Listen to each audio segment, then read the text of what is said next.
Navijači nogometne reprezentacije Bosne i Hercegovine su, čini se, uz zmajeve na svakom koraku u Torontu. Na jučerašnjem treningu koji je održan u Centennial Parku okupio se veliki broj navijača Bosne i Hercegovine koji su željeli pozdraviti zmajeve.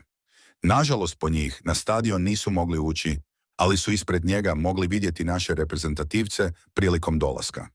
Mnogi naši navijači su ispred stadiona stigli sa zastavama i navijačkim rekvizitima, a posebno oduševljenje je izazvao izlazak iz autobusa Kerima Alajbegovića.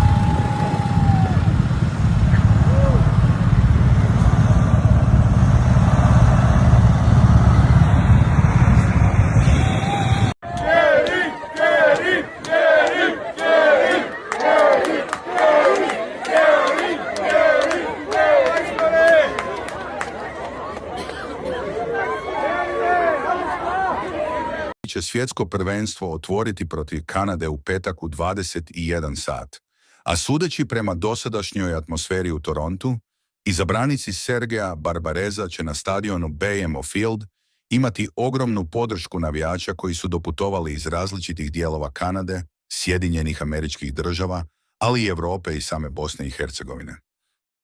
Podsjetimo, nakon duela s Kanadom zmajevi će igrati protiv Švicarske u Los Angelesu 18. juna i Katara u Seattlu 24. juna.